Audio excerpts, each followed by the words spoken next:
People who accidentally killed someone. What happened? How did it affect your life? In 1995, when I was just a little kid, my parents took me to the roller skating rink. I kept pushing myself, trying to see how fast I could go.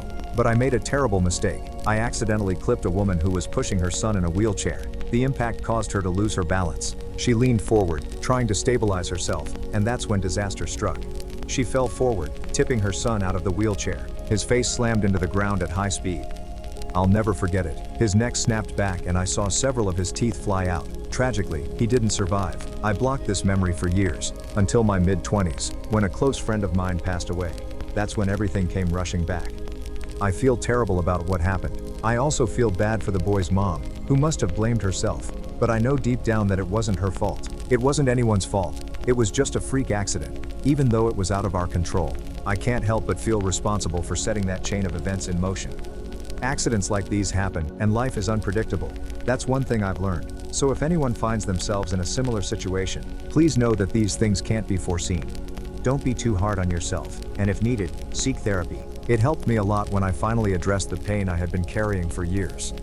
This one's from around 20 years ago.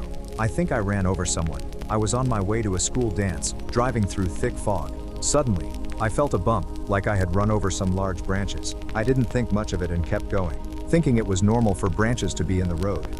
Later, authorities found a body in the road. It turned out the man was heavily intoxicated, dragged into the middle of nowhere, and left there to die. His friends were charged with murder for what they did to him. It's hard to believe, but it looks like they wanted him dead and tried to cover it up to make it look like an accident. For years, I thought I could be charged with manslaughter for hitting him, but nothing ever came of it.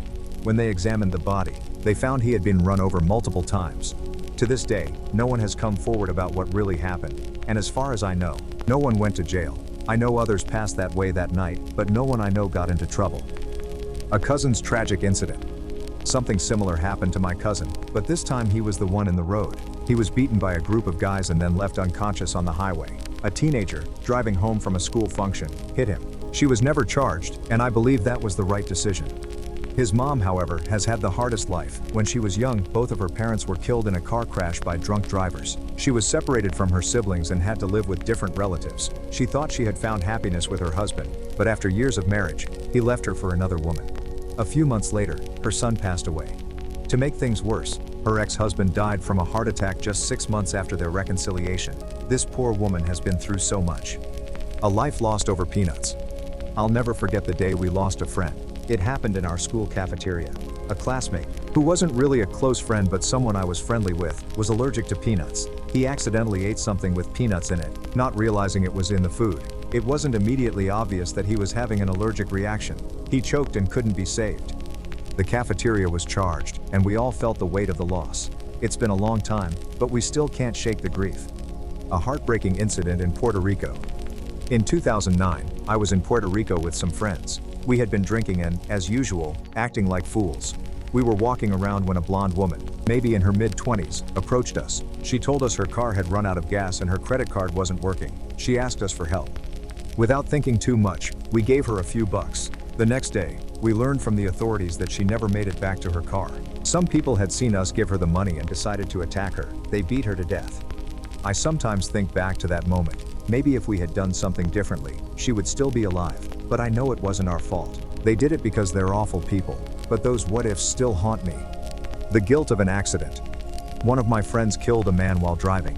He was driving through an intersection when a semi-truck blocked his view. A man, walking with his son, crossed in front of the truck, and my friend didn't see them. The man was struck and died instantly. My friend was left emotionally shattered, not by the death of the man, but by the trauma his son faced, witnessing his father's death. It's a tragedy no one could have prevented, and it's something my friend will carry for the rest of his life. There's one thing I've learned through all these stories. Life is unpredictable. Accidents happen when we least expect them. The people involved, whether victims or those responsible, are often left with a lifetime of guilt and pain. But we must remember that no one has control over everything. We do the best we can, and sometimes things still go terribly wrong. If you ever find yourself in a similar situation, seek help. Talk to someone you trust and know that you're not alone in your feelings. Life can be brutal, but we can keep going, one day at a time.